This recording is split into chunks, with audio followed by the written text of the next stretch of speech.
"Samson!" Abatha called, trying to quell the rising panic in her voice. She moved quickly, following the split-toe tracks as they wove through the shocks of dried corn stalks.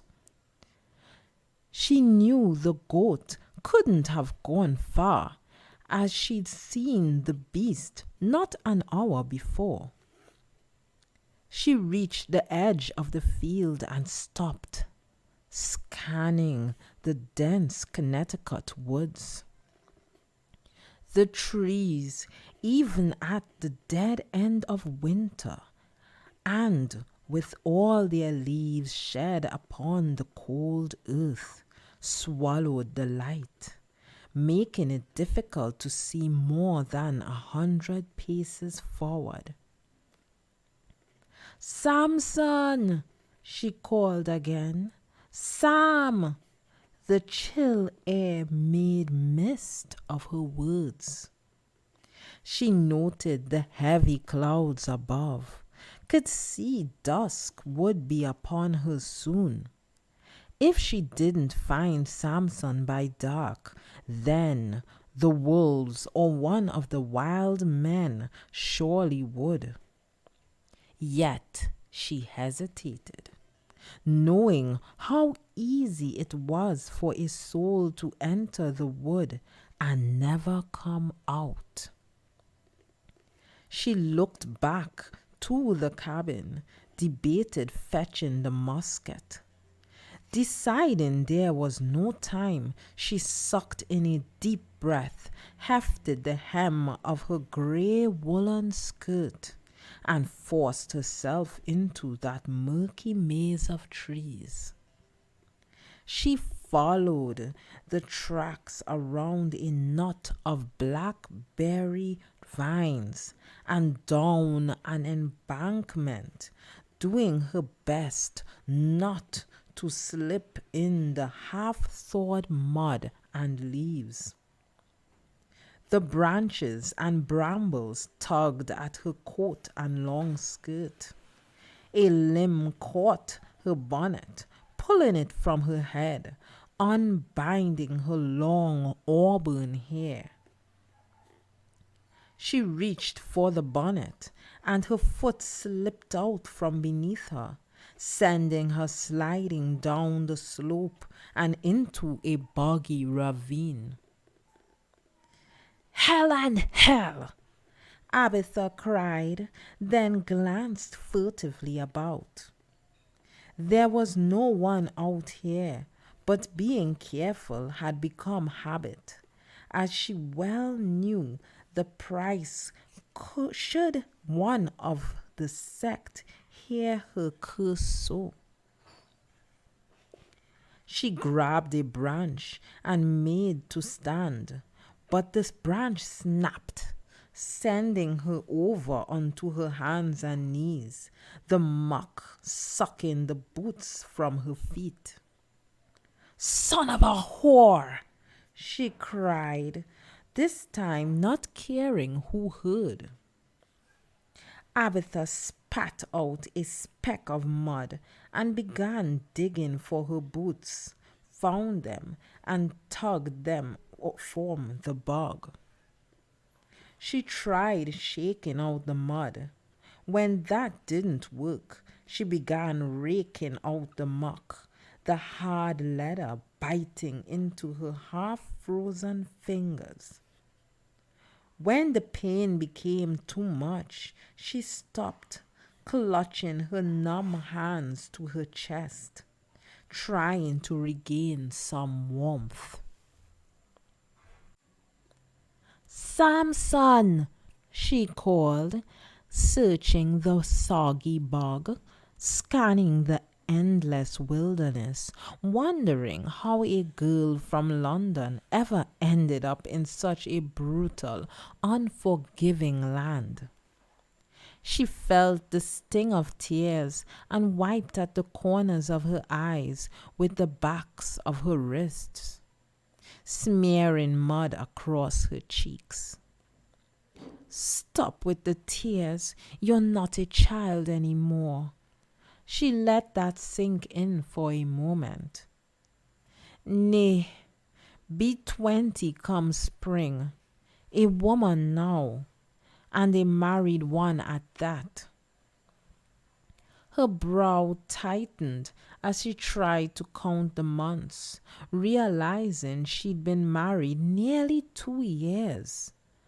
Found it all so hard to accept. A husband, a farm, the Puritans, especially the Puritans and their austere way of life. And all her days she'd been led to believe she'd be a maid or some lord or lady. Not much of a life, to be sure, but at least she'd not fear starving come each winter. Did not turn out so, did it, Abby? Nay, father certainly saw to that. Her father had heard about the king's bounty for brides to the colonies, selling her off to the government for a handful of coins. She'd been promised to her husband, Edward Williams, before she'd even left the shores of England, a girl of only 17. Being a teacher, Abatha's father had insisted she'd learn her letters right along with her 2 younger brothers. Thus, Abatha had no problem reading her promissory note, pulling it out during the long voyage over whenever she needed a good laugh or a good cry. Virtuous, obedient young woman. Fair of face and complexion, shapely figure, good upbringing, from pious, well-mannered house. Pious indeed, she'd thought, if having a father who put more money to drink than bread and a mother who'd used cursing as a form of poetry counted. And calling her virtuous? Well, if you ignored the outbursts of profanity, occasional thievery, and a propensity for brawling, then perhaps she was just the candidate to marry into a Puritan village. As to fear of face, well, no one had ever told her that one before. Not with her impish nose, not with a complexion that bloomed red with her temper and ruddy with the cold. And she guessed shapely meant something else to the man who'd penned this dirty, but because her scrappy figure had rarely turned the head of any man she'd noticed. But it all lost its humor as the ship entered New Haven Harbor. As it became real, she found herself sure that her new husband would turn her away on sight. But if Edward had been surprised, so had she, as Edward wasn't all she'd hoped. He was a fair-looking man, maybe even handsome, about 10 years her senior, with a full head of dark wavy hair, but he had a swayback, a hunch, that caused him to walk with a stoop. And what he might think of her, she couldn't tell, at least not then, because if Edward had been disappointed, he never let on. greeting her upon arrival with a timid smile.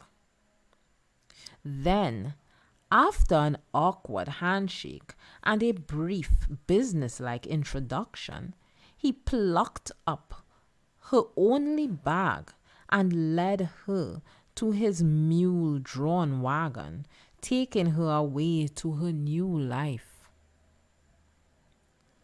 And here I be, she thought, digging frozen mud out from my boots and chasing a stupid goat into the deep, dark wilderness. A distant howl snapped Abatha from her thoughts. She gave up trying to empty the muck from her boots and just shoved them back on, struggling up. Her long skirt was now covered in mud and soaked through, weighing her down, making the going even more difficult. She plucked a stout stick from the mud for balance and searched for the tracks, quickly picking them up again. They led her to the far side of the ravine, to a clump of boulders jutting out from the hillside. Abatha studied the dark stones, was struck by how similar they looked to a giant, crumbling stump, wondered if it might be the petrified remains of some ancient tree, tried to imagine just how huge such a tree would need to be to leave behind such an immense relic.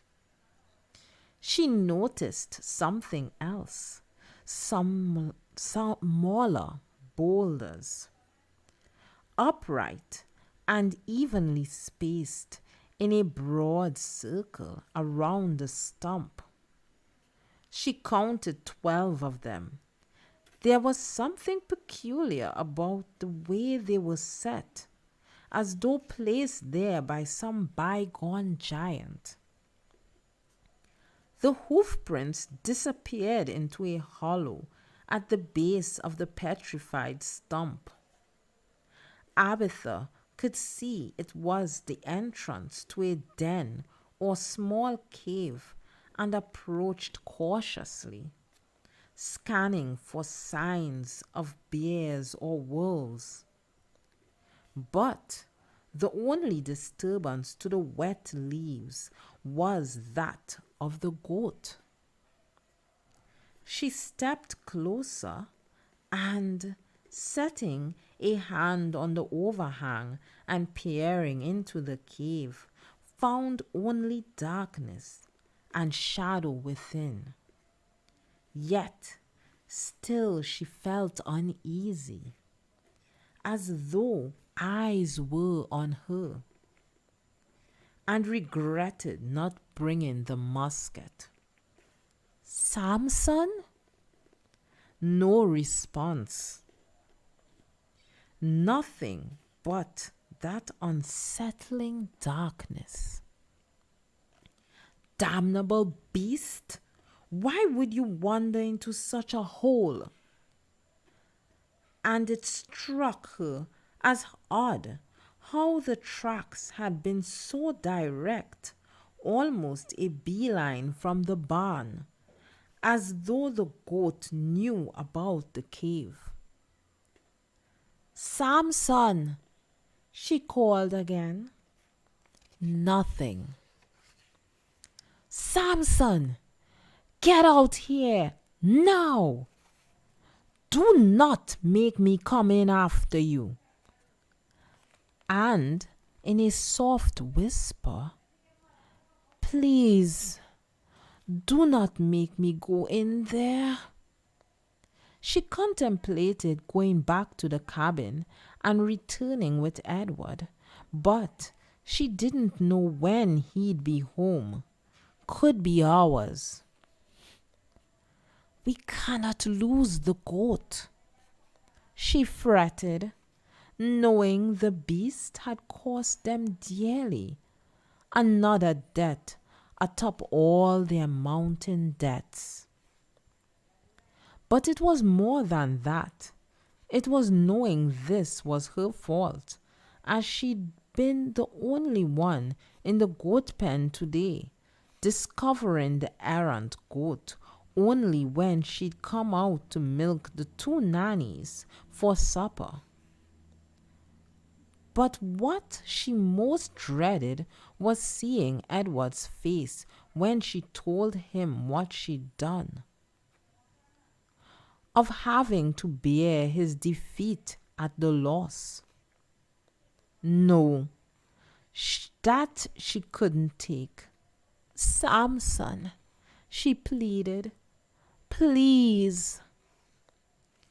She set her teeth, stooped, and stuck her head into the opening, waiting as her eyes slowly adjusted.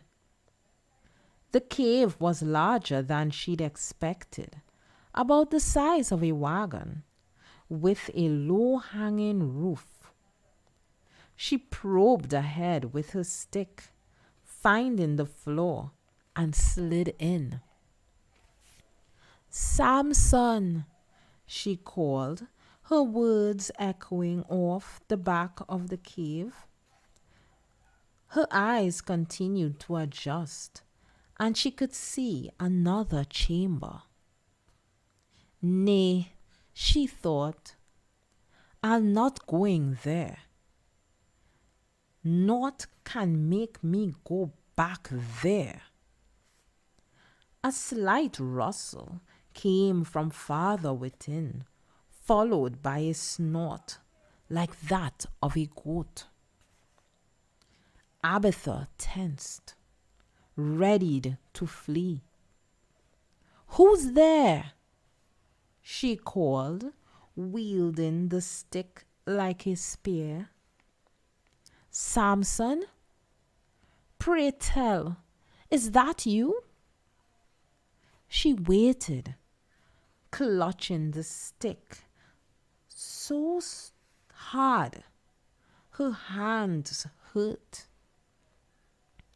When a full minute crawled by without another sound, she slowly let out her breath. Stop being such a frightened goose. She bit her lip and took a cautious step forward. Another. And suddenly she was falling. She landed on her side, flailing for purchase as she slid downward, clawing at the loose dirt, seeking something, anything to stop her descent. She caught hold of a protruding rock with one hand, then the other, and held tight as she tried to find purchase with her feet, grasping. And when she realized there was no ground behind her, just a dark hole. Abatha hung there, breathing hard and fast, listening as the loose rocks tumbled down the shaft, seeming to fall forever. And that was when she heard it again, the rustling. This time, she had no trouble locating its source. It was coming from the pit below her. Then she understood what had happened, that the goat had fallen in the pit. "Oh, you stupid beast," she said. "You stupid, stupid blunderhead." She felt sure the goat's neck must be broken, or its back, and if so, the beast would no longer be any good for breeding. And you couldn't milk a billy goat the last she checked. "Oh, Your stew now, you fool of a beast. When I get. She fell silent. Another sound came from below. She stared down the dark shaft. Again, the sound, and she knew with absolute certainty it wasn't the goat, but whispering. It sounded like children. She couldn't understand the words. It seemed like some other language. The natives, she thought, but no, this was something else, because she didn't hear the words. She felt them, as though they were crawling beneath her skin. A chill racked her body, and suddenly she did understand. Let go. We will catch you. Abatha redoubled her efforts to escape, struggling against the weight of her muddy skirt. Again, the voice, closer now. She spared a glance downward, could see nothing, her feet disappearing into that terrible darkness. She got an elbow over, then managed to swing up a leg, hooking it on the lip of the pit. She rolled away from the hole, made it to her knees, scrambling as fast as she could, forced the entrance toward daylight, lost her footing, stumbled, and that's when something touched her. She screamed, but nothing was there. Leave me be, she cried, scuttling on all fours out the mouth of the cave, tumbling down the hill. She rolled up onto her knees, staring back up at the cave, waiting for it. Whatever it was, to come out. You're not real, she whispered, shaking her head. Not real. She wiped her hair from her eyes and saw it. There, in the tricky shadows of twilight, a giant tree towering over her, impossibly immense, its leaves crimson, the color of blood.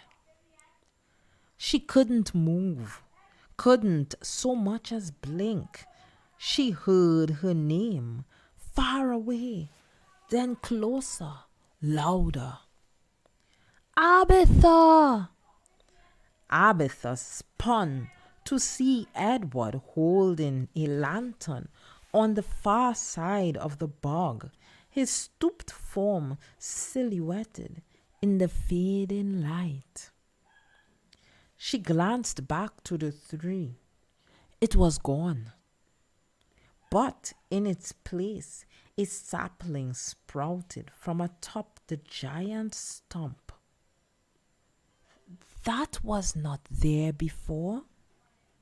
She whispered, Nay, I could not have missed it. Not with those leaves so red. Abatha! She climbed to her feet, ran to Edward, skirting the bog, never so happy to see the man. Abatha, what? He raised the lantern, looking her up and down, her eyes wide with dismay. And what a sight she made, covered in dirt and leaves. Her bonnet lost, her wet, muddy hair stringing down her face, and she only just realized missing a boot. You poor girl, what? I lost him, Edward, she said, talking fast, her voice breaking. I lost him. Who? Lost who? Our new goat, Samson. I've lost him. I'm sorry. He scanned the dark. We shall find him. Nay, you're not hearing me. Samson is dead. He fell in a hole. Gone. Just gone, Edward. And she saw the understanding of what that meant for them dawn on his face. Without the Billy to breed their nannies, there'd be no kids come spring. Are you sure? Aye, Edward. There's a pit. Her voice broke as she pointed back behind her. He's at the bottom. I am so bitterly sorry. Edward reached for her and did a rare thing, embraced her. The hug was awkward and fatherly, as all his attempts at intimacy tended to be. But she knew he was doing his best to comfort her. She pushed away. Edward, did you not hear me? I lost Samson. Me? You should be cross. You have the right to be angry. Let us worry on this tomorrow, he said, in the light of the day. If this be the Lord's will, then we shall make do. She felt hot, angry tears, anger at Edward, anger for Edward, because he wouldn't lose his temper, not at her. He never did. But she wished he would curse her. Then maybe she wouldn't have to be so angry with herself. If were not God that left the gate unlatched, she snapped, it were me. This is my doing. We cannot spend our lives blaming the Lord. That is no way to... Enough, he said, his voice suddenly terse. But she caught the fragility just below the surface and had to remind herself not to push too hard, to give him plenty of space to work things out his own way. Enough, Edward whispered, and turned, heading back up the slope, looking beaten and tired. Abatha glanced back at the dark cave, then followed along.